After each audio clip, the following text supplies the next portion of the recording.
Great are the hosts, the companies in pride come touching all the breadth of either side. The pagans do marvellously strike, so many shafts by God in pieces lie, in crumpled shields, and sarks with mail entwined.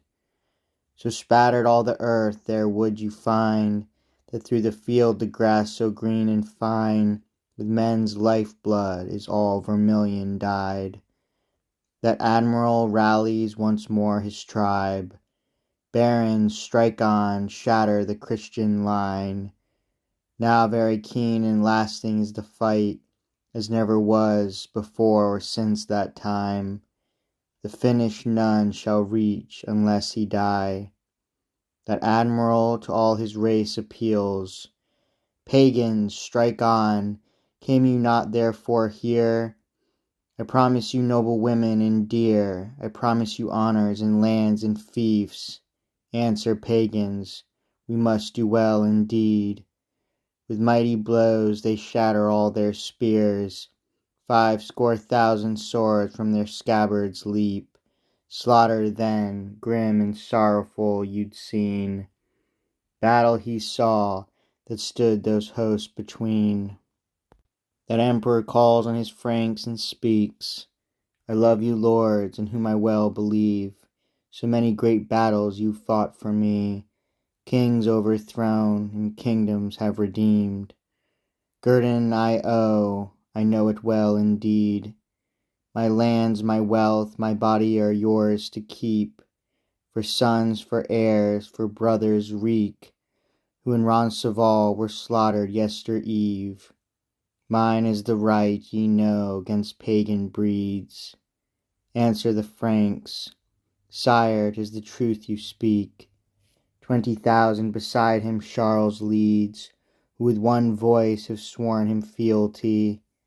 In straits of death they never will him leave. There is not one thenceforth employs his spear, but with their swords they strike in company.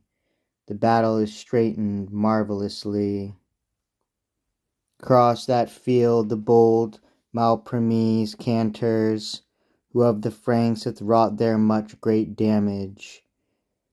Namus the Duke right haughtily regards him, and goes to strike him, like a man of valour, and of his shield breaks all the upper margin, tears both the sides of his embroidered hauberk, through the carcass thrusts all his yellow banner, so dead 'mong 700 else he casts him.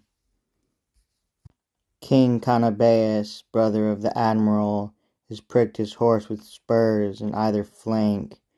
He's drawn his sword, whose hilt is of crystal, and strikes Naaman on's helmet principal. Away from it he's broken off one half. 5 of the links his brand of steel hath napped. No pennyworth the hood is after that. Right to the flesh he slices through the cap. One piece of it he's flung upon the land. Great was the blow.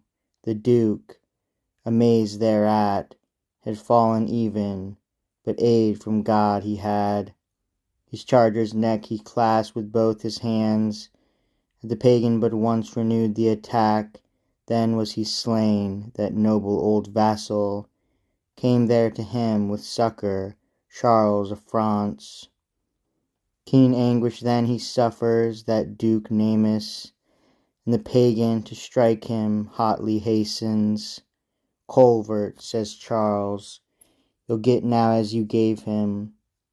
With vassalage he goes to strike that pagan, shatters his shield, against his heart he breaks it, tears the chin guard above his hauberk mailed, so flings him dead, his saddle shall be wasted.